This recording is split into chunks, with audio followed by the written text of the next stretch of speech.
दोस्तों आज का वीडियो थोड़ा सा यूनिक होने वाला है क्योंकि आज के वीडियो में मैं आपको बताने वाला हूं कि ईयर एंड में गाड़ी लेना फायदे का सौदा है या नहीं, या फिर मार्च एंड में लेने का सौदा है। तो दोनों चीजें हम आज की वीडियो में कंपेयर करेंगे कि आपको दिसंबर एंड में लेना चाहिए, मार्च एंड में लेना चाहिए। दिसंबर एंड में गाड़ी लेते हो तो किन लोगों का फायदा होता है, और मार्च में कोई गाड़ी लेता है फाइनेंशियल ईयर एंड में, किन लोगों को उस चीज का फायदा होता है। तो सबसे पहले हम नवंबर या फिर दिसंबर या फिर ईयर एंड बोल लो आप, ईयर एंड में क्या क्या डिस्काउंट्स मिल जाते हैं आपको। दोस्तों जनरली जो डीलरशिप्स होती है ना, वो ईयर एंड में ऑफर इसलिए निकालती है क्योंकि उनको करंट ईयर का मैक्सिमम स्टॉक क्लियर करना होता है।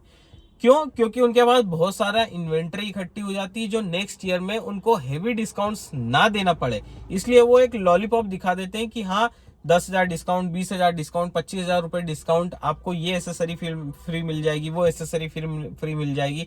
तो इस तरह के नवंबर या फिर दिसंबर में आपको डिस्काउंट्स देखने को मिलते हैं। हालांकि आपने देखा होगा लास्ट ईयर के कंपैरिजन में इस बार थोड़े से ऑफर्स कम चल रहे हैं क्योंकि जीएसटी 2.0 आ गया है। उसमें ऑटोमेटिकली ही गाड़ियों के 80,000 रुपए से लेकर के 1.25 रुपए तक के डिस्काउंट्स ऐसे ही आपको मिल जाते हैं। मतलब उसका बेनिफिट मिल जाता है, डिस्काउंट्स तो नहीं बोलूंगा, बेनिफिट मिल जाता है जीएसटी 2.0 की वजह से। जहां पे 28% जीएसटी लगता था वहां पे अब केवल 18% जीएसटी लग रहा है। तो सीधा सीधा 80,000 रुपए मिनिमम आपको किसी भी गाड़ी पे कम कीमत देखने को मिल जाएगी। इसलिए ज्यादा करके डिस्काउंट्स इस मंथ में या फिर ईयर एंड में देखने को नहीं मिल रहे हैं। मिल भी रहे हैं तो ऐसे मिल रहे हैं कि 10,000 20,000 का डिस्काउंट, या फिर 10,000 रुपए की एसेसरी आपको एक्स्ट्रा हम दे देते हैं, कॉम्प्लीमेंट्री में 2 साल का हम एक्सटेंडेड वारंटी दे देते हैं। इस तरह की लॉलीपॉप आपको अभी फिलहाल में दी जा रही है। हालांकि देखा जाए ना तो जनरली हर साल आपको क्या क्या बेनिफिट दिए जाते हैं दिसंबर एंड में या ईयर एंड बोल लो आप, वो मैं आपको बताता हूँ। सबसे पहला, आपको कैश डिस्काउंट्स काफी अच्छा मिल जाता है। दूसरा, आपको एक्सचेंज बोनस भी मिल जाता है। गाड़ी सेल करोगे वो तो मिलेगी, साथ में उसका एक्स्ट्रा बोनस भी आपको डीलरशिप प्रोवाइड करा देते हैं। तीसरा, कॉर्पोरेट डिस्काउंट भी आपको अच्छा खासा देखने को मिल जाता है। और चौथा, आपको फ्री एसेसरीज भी आपको मिल जाती है। साथ ही में अगर कोई गाड़ी आप फाइनेंस कराते हो तो फाइनेंशियल पर भी कुछ ना कुछ आपको बेनिफिट मिल जाता है, कुछ चीजें आपको फ्री मिल जाती है, रेट ऑफ इंटरेस्ट आपको कम देखने को मिलता है। अब नवंबर के मंथ में किन लोगों को गाड़ी लेना चाहिए, मैं उसकी भी बात पहले ही कर लूं, फिर मार्च में एक वो अलग सीन रहता है। तो देखो, नवंबर मंथ में फायदा उन लोगों को होगा गाड़ी लेने का, नवंबर दिसंबर में या ईयर एंड बोल लो उसमें, जो लोग अपनी गाड़ी को लंबे समय तक चलाना चाहते हैं, 5 साल 8 साल 10 साल, उन लोगों के लिए सबसे फायदे का सौदा होगा। क्यों? क्योंकि वो फ्रीक्वेंटली अपनी गाड़ी चेंज नहीं कर रहे हैं, ठीक है, उनको लंबे समय तक गाड़ी चलाना। तो एक मॉडल पुराना या फिर एक ईयर पुराना मॉडल भी ले लोगे तो कोई फर्क नहीं पड़ेगा क्योंकि आप लंबे समय तक गाड़ी चलाने वाले हो। हालांकि अगर आप फ्रीक्वेंटली गाड़ी चेंज करते हो तो फिर आपको टेंशन है कि आपको रीसेल वैल्यू उतनी अच्छी नहीं मिलती। अगर आप लंबे समय तक गाड़ी अपनी चलाते हो तो आपको यहाँ पे फायदा मिल जाएगा। अब इसका डिसएडवांटेज क्या है? अब ये डिसएडवांटेज उन लोगों को है जो लोग फ्रीक्वेंटली गाड़ी चेंज करते हैं। मतलब कि चलाई 2-3 साल चलाई, फिर नई गाड़ी मॉडल आ गया, आपने सोचा कि भाई अब इसको रीसेल कर दो, नहीं ले लो। उन लोगों को नुकसान होगा। क्यों होगा? एग्जाम्पल के तौर पे समझो, अगर कोई गाड़ी मान लो टाटा नेक्सॉन या फिर मारुति सुजुकी की ऑल्टो ले लो या स्विफ्ट ले लो, चलो स्विफ्ट ले लो।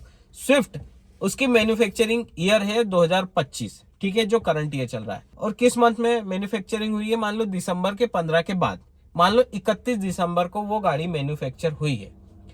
आप गए, आपने वो गाड़ी ली जनवरी में, आपने लास्ट ईयर का मॉडल लिया क्योंकि 2026 उस समय करंट चल रहा होता है और आपने 2025 मैन्युफैक्चरिंग की गाड़ी ली है, ठीक है। लंबे समय तक चलाओगे तो कोई टेंशन नहीं, रीसेल की कोई आपको चिंता नहीं है। लेकिन अगर आप सोचते हो कि मैं इस गाड़ी को 3 साल बाद बेच दूं, तो उस कंडीशन में 2028 या फिर 29 में आप गाड़ी सेल करोगे तो वो मॉडल 2025 में काउंट किया जाएगा, मतलब 1 साल पुरानी। भले ही वो 31 दिसंबर 2025 को ही मैन्युफैक्चर हुआ है, लेकिन 1 जनवरी 2026 को वो 1 साल पुराना मॉडल कहलाएगा। तो ये चीज आपको ध्यान रखना। अगर आप फ्रीक्वेंटली गाड़ी चेंज करते हो तो करंट ईयर का मॉडल लेना, बिल्कुल भी लास्ट ईयर का या फिर ईयर एंड में बिल्कुल गाड़ी मत लेना। आप मार्च एंड में जरूर फायदा उठा सकते हो, लेकिन ईयर एंड में आपको फायदा नहीं मिलने वाला। अब देखो, मार्च एंड का सिनेरियो हम समझ लेते हैं कि मार्च एंड में क्यों ऑफर देते हैं डीलर्स। मार्च एंडिंग जो होती है ना, फाइनेंशियल ईयर एंडिंग होती है।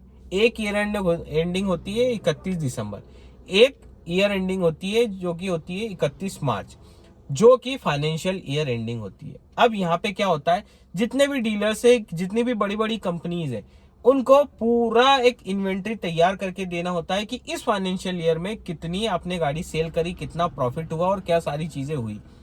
अब यहाँ पे भी क्या होता है, यहाँ पर भी मैक्सिमम सेल्स बताने के लिए ये लोग अच्छे अच्छे ऑफर्स देते हैं। अब यहाँ पे आपको फायदा कैसे हो सकता है, अगर आप लंबे समय तक के लिए भी गाड़ी लेना चाहते हो तो लास्ट ईयर मैन्युफैक्चरिंग गाड़ी भी आपको मिल जाएगी, क्योंकि 3 महीने में कोई स्टॉक खत्म नहीं होता।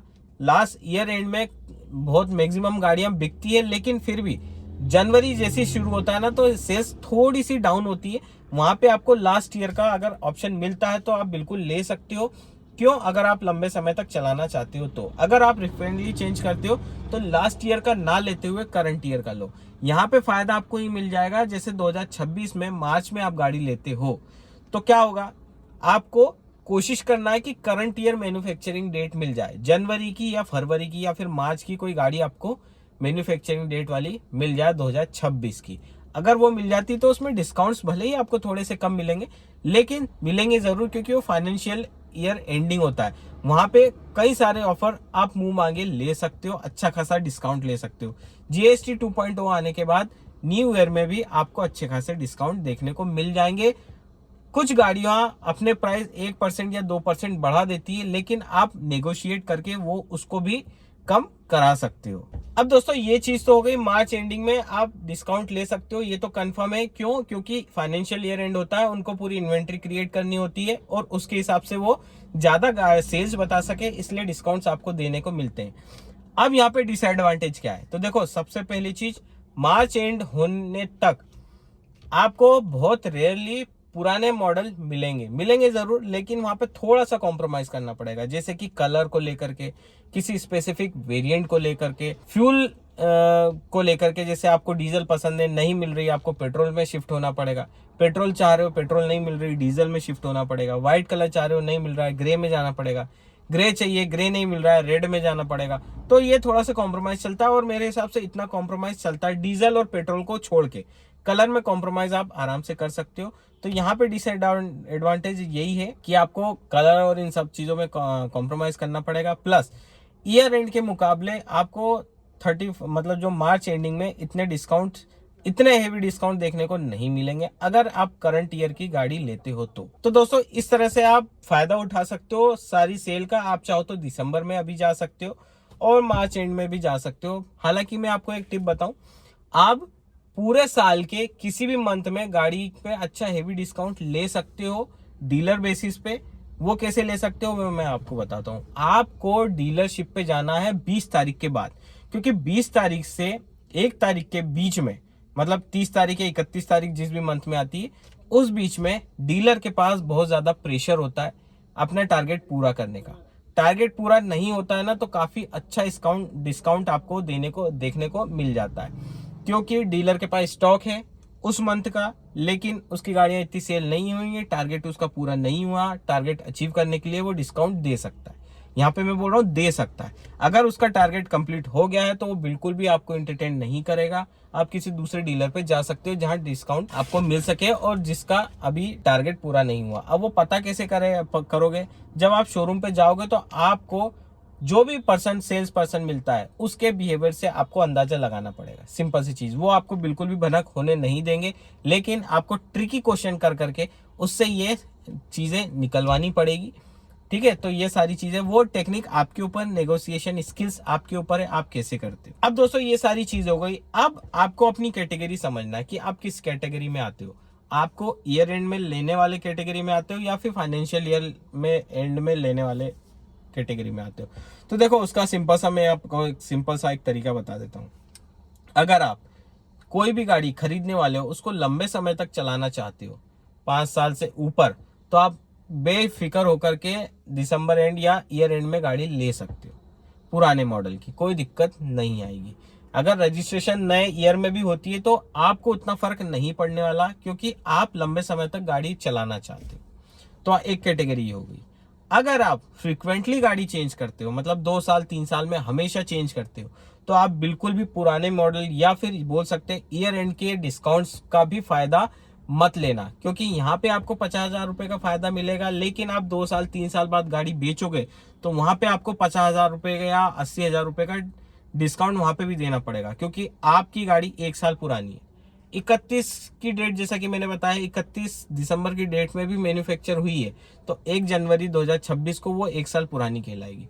इसलिए अगर फ्रिक्वेंटली चेंज करते हो गाड़ी, तो आप हमेशा मार्च के डिस्काउंट्स में जाकर के गाड़ी लो, मार्च एंडिंग में गाड़ी ले, और वो भी करंट ईयर की, जनवरी मैन्युफैक्चरिंग या फरवरी मैन्युफैक्चरिंग। 90% डीलरशिप के पास मार्च तक करंट ईयर की 1 जनवरी से लेकर के जो करंट डेट है वहां तक की इन्वेंट्री अपडेट हो जाती है, तो आप वहां पे करंट ईयर वाली गाड़ियों में भी डिस्काउंट अच्छा खासा ले सकते हो, और उसको रीसेल करने में भी आपको दिक्कत नहीं आएगी। इतने प्राइस नहीं टूटेंगे जितने की पुरानी गाड़ी में टूटते थे। तो दोस्तों ये था वीडियो, आई होप आपको समझ में आया होगा। वीडियो पसंद आया तो लाइक कर देना, दोस्तों के साथ शेयर कर देना। इसी तरह कंटेंट भी अब आपको मिलता रहेगा। तो चलिए दोस्तों, फिर मिलते हैं नेक्स्ट वीडियो में, तब तक के लिए stay safe and good bye.